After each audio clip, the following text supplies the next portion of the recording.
لکھا ہے کہ وسوسہ سے چند چیزیں پیدا ہوتی ہیں، ان میں سب سے پہلی چیز غفلت۔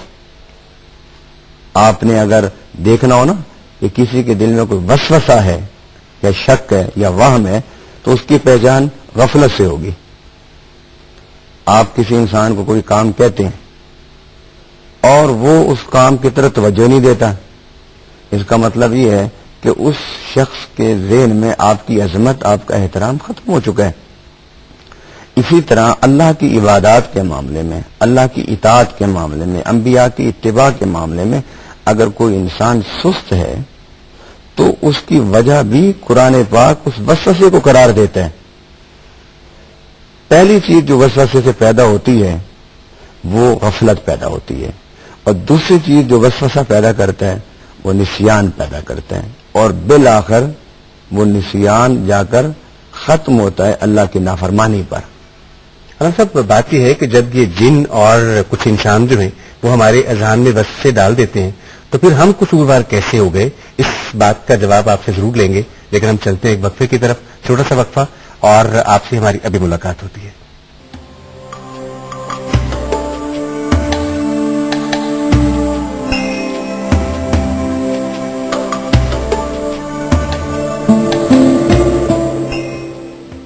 اب سب کو ایک بار پھر خوش آمدید کہیں گے اس پروگرام میں، جس میں آج ہم وسوسے کے حوالے سے بات کر رہے ہیں۔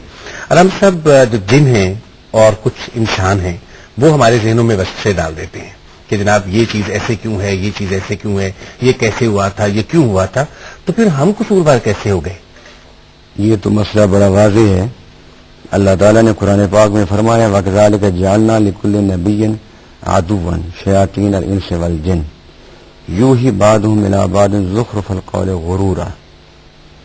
کہ اللہ تعالیٰ نے ہر نبی کے ساتھ شیطان کھڑا کیا ہے، اور وہ شیطان جو ہے وہ اس کا دشمن ہوتا ہے، اور وہ شیطان انسانوں میں بھی اور وہ شیطان جنوں میں بھی، اور وہ کوشش کرتا ہے کہ ذہنوں میں، دلوں میں شکوک و شبہات کی کیفیت پیدا کرے۔ اس کو بات کو سمجھنے سے پہلے ایک اور حدیث مبارک ہے، حضور صلی اللہ علیہ وسلم نے فرمایا ہر انسان کے ساتھ دو ہوتے ہیں، ایک شیطان ہوتا ہے اور ایک ان کے ساتھ رحمان کا نمائندہ ہوتا ہے۔ جو شیطان کا نمائندہ ہے وہ اس کے دل میں گناہ کا خیال پیدا کرتا ہے، گناہ ڈالتا ہے اس کے دل میں، غلطی ڈالتا ہے اس کے ذہن میں، اور غلط راستے کی طرف لے جانے کی اسے کوشش کرتا ہے۔ اور دوسری طرف رحمان کا جو نمائندہ ہوتا ہے وہ اسے اچھی بات سمجھانے کی کوشش کرتا ہے، اچھے راستے کی طرف ڈالنے کی کوشش کرتا ہے۔ یہ نہیں ہے کہ صرف ایک انسان کے ساتھ صرف شیطان کا نمائندہ ہی ہوتا ہے اور شیطان ہوتا ہے، بلکہ حدیث مبارک میں یہ بھی ہے کہ اس کے ساتھ رحمان اور رحمان کا نمائندہ بھی ہوتا ہے، اور یہ ہر بندے کے ساتھ ہوتا ہے۔ میں آپ کو ایک حقیقت بیان کر رہا ہوں کہ جب بھی کوئی انسان غلط سوچ رہا ہوتا تو شیطان کی طرف سے ہے، لیکن اس کے ساتھ ساتھ اس کے ذہن میں اس اپوزٹ جو صحیح بات ہوتی ہے وہ بھی آ رہی ہوتی ہے۔ اگر کوئی انسان غلط کام کر رہا ہوتا ہے لذت کی وجہ سے یا تکبر کی وجہ سے یا غرور کی وجہ سے یا اپنے خواہشات نفسانی کی تکمیل کے لیے یا اپنے خوابوں کی تکمیل کے لیے غلط کام کر رہا ہوتا ہے، غلط راستہ اس نے اختیار کیا ہوتا ہے، اسی لمحے اس کے ذہن میں یہ بات بھی ہوتی ہے کہ میں یہ کام غلط کر رہا ہوں۔ اور اگر یہ کیفیت نہ ہو انسان کے ساتھ تو پھر تو اسے جنت دی نہیں جا سکتی۔ حدیث مبارکہ میں ہے کہ جتنے بھی فرشتے ہوں گے تو جنت میں، لیکن وہ اہل جنت کے خدام ہوں گے۔ نبی پاک صلی اللہ علیہ وسلم سے پوچھا گیا کہ خدام کیوں ہوں گے؟ فرمایا اہل جنت صرف انسان اور جن ہیں اور فرشتے ان کے خدام ہوں گے۔ وجہ یہ ہے کہ جنت جو ہے وہ جزا ہے انسان کے نیک اعمال کی، اور جہنم جو ہے وہ سزا ہے انسان کے برے اعمال کی۔ اور فرشتوں میں تو طاقت ہی نہیں ہے گناہ کی، وہ تو اللہ تعالیٰ کی تعریف، تحمید اور تسبیح میں مصروف ہیں۔ ان کے دل میں تو نہ کوئی غلط خیال آ سکتا ہے، نہ ان کے اندر کوئی غلط کام کرنے کی طاقت اللہ تعالیٰ نے رکھی ہے۔ انسان کے اندر اللہ تعالیٰ نے غلط اور صحیح دونوں کاموں کی طاقت بھی رکھی ہے، اور غلط صحیح کام کرنے سے پہلے صحیح اور غلط کو سوچنے کی صلاحیت بھی اللہ نے رکھی ہے، اور اس کے ساتھ ساتھ اس کے دائیں طرف رحمان کا نمائندہ اور بائیں طرف اس کے شیطان کا نمائندہ ہوتے ہیں۔ وہ اسی کشمکش میں جب انسان برے فکر کو، برے عمل کو اور برے ساتھی کو چھوڑ کر نیکی کی طرف جاتا ہے تو اس کو جنت ملتی ہے، اس کو جزا جنت کی صورت میں سامنے آ جاتی ہے۔ اگر شیطان کا تسلط اور شیطان کا تغلب اور شیطان کے پاس یہ طاقت نہ ہوتی کہ وہ انسان کو اپنی طرف مائل کر سکے، اور خود انسان کے اندر بھی یہ صلاحیت نہ ہوتی کہ وہ نیکی چھوڑ کے برائی کی طرف اور برائی کو چھوڑ کے نیکی کی طرف آ سکے، اگر یہ طاقت، یہ اہلیت، یہ صلاحیت انسان کے اندر نہ ہوتی تو انسان تو اہل جنت سے ہو ہی نہیں سکتا تھا۔ انسان کا جنت میں جانے کا راستہ یہی ہے کہ شیطانی وسوسوں کو چھوڑ کر اللہ کی فکر پر اپنے آپ کو گامزن کرے اور شیطانی راستے کو چھوڑ کر اللہ کے راستے کی طرف آنے کی کوشش کرے، جس طرح اللہ تعالی نے سورہ کہف میں ارشاد فرمایا، قل الحق من ربکم فمن شاء فلیؤمن ومن شاء فلیکفر، کہ حق اللہ کی طرف سے واضح آپ کے سامنے آ گیا ہے، اب تم میں سے جو چاہے اس حق پر ایمان لے آئے اور جنت کا مستحق بن جائے، اور جو چاہے تم میں سے حق کو چھوڑ کر برائی کا راستہ اختیار کر لے اور جہنم کی طرف چلا جائے۔ انسان کا اختیار وہ اسی صورت پر منتج ہوتا ہے، ثابت ہوتا ہے کہ جب انسان کے اندر دونوں صلاحیتیں سطح فکر میں بھی ہوں اور درجہ عمل میں بھی ہوں،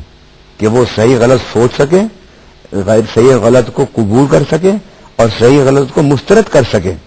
اور صحیح اور غلط کو عملی طور پر اختیار کرنے کی طاقت اور صلاحیت اس کے اندر موجود ہو۔ انسان کے ساتھ شیطان کے حملہ کرنے کی ایک بات کی گئی ہے، یہ نہیں کہ انسان جو ہے اس کے اندر نیکی کرنے کا، نیکی سوچنے کا، نیکی کے راستے اختیار کرنے کی صلاحیت نہیں ہے، اور اگر انسان کے اندر نیکی سوچنے، نیکی کے راستے اختیار کرنے کی صلاحیت نہ ہوتی تو پھر یہ بات تھی کہ انسان تو بے قصور ہے، انسان تو مجبور ہے۔ انسان نہیں مجبور، انسان بے قصور نہیں ہے، اس لیے کہ رب العالمین نے انسان کے اندر ہر چیز رکھ دی ہے کہ وہ جس راستے کو چاہے اختیار کرے اور جس راستے کو چاہے ترک کر دے۔ لیکن علامہ صاحب، شیطان اور رحمان کے جو راستے آپ بتا رہے ہیں کہ آپ شیطان کی طرف بھی راغب ہو سکتے ہیں، آپ اللہ تعالیٰ کی طرف یعنی رحمان کی طرف بھی جا سکتے ہیں، پھر اس میں جن اور یہ جو اس طرح کے لوگ ہیں جو وسوسے ڈالتے ہیں، ان کا کیا کردار ہوا؟ بات یہ ہے کہ جس طرح آپ کو نیکی کا راستہ دکھانے کے لیے کسی نہ کسی ہادی کی ضرورت ہے، اور وہ ہادی اللہ کے انبیاء ہیں، اللہ کے رسل ہیں، ملائکہ ہیں جو صحیح چیزوں کو القاء کرتے ہیں، اسی طریقے سے انسان برائی کی طرف بھی مائل اسی وقت ہوگا نا کہ جب اس کو کوئی برائی کی طرف مائل کرنے والا ہوگا۔ انسان کو نیکی کا راستہ دکھانے والا وہ بھی ہے اور برائی کا راستہ دکھانے والے قوتیں وہ بھی موجود ہیں۔ اچھا علامہ صاحب، آپ نے فرمایا قوتیں موجود ہیں، تو کیا وہ جن ہیں جو ہمیں نظر نہیں آتے، یا وہ کوئی انسان ہی ہیں جو جنوں کی فارم میں ہمارے ارد گرد پھر رہے ہوتے ہیں؟ قرآن پاک نے دونوں کی بات کی ہے، وَكَذَلِكَ جَعَلْنَا لِكُلِّ نَبِيٍّ عَدُوًّا شَيَاطِينَ الْإِنسِ وَالْجِنِّ،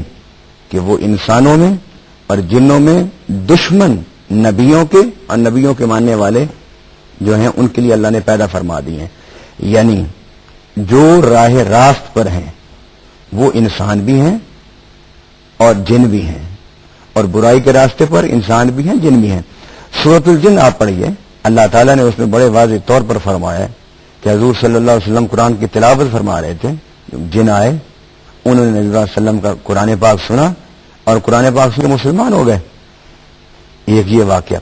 دوسری طرف یہ کہ جب کفار مکہ سے چلے تھے لڑائی کرنے کے لیے مسلمانوں کے ساتھ،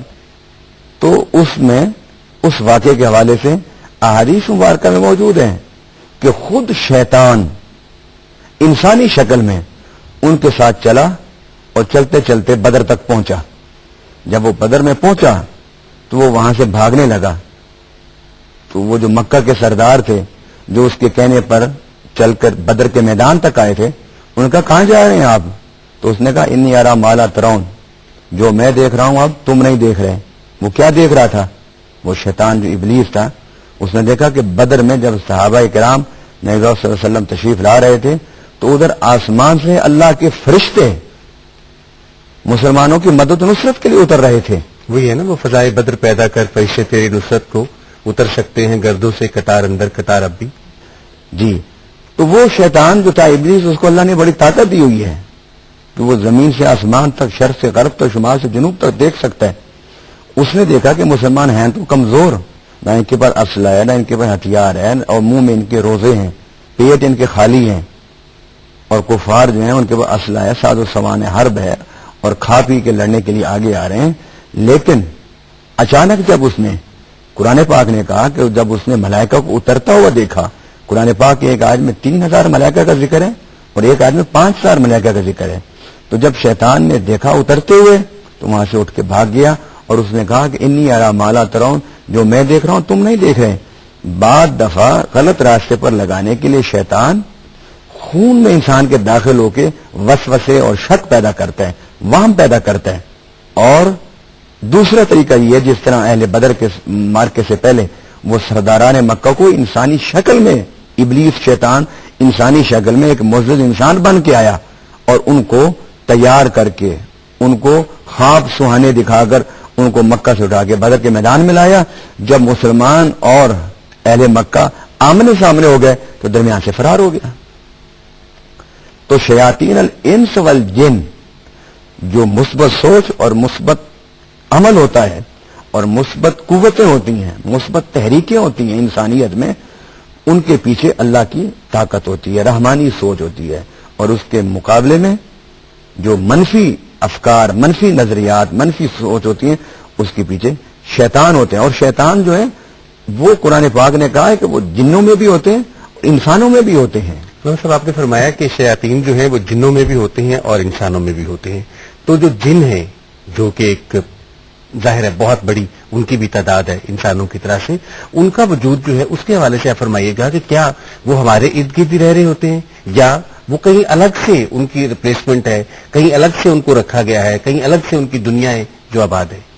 اس کے حوالے سے قرآن پاک نے بڑا دو ٹوک لفظوں میں فرمایا ہے کہ والجان خلقناہ من قبل من نار السموم. حضرت آدم علیہ السلام کی تخلیق سے پہلے اللہ تعالیٰ فرماتا ہے کہ ہم نے جن کو پیدا کیا تھا. جس طرح انسانوں میں بڑا انسان اور پہلا انسان اس کو آدم کہتے ہیں، اس طرح جنوں میں پہلا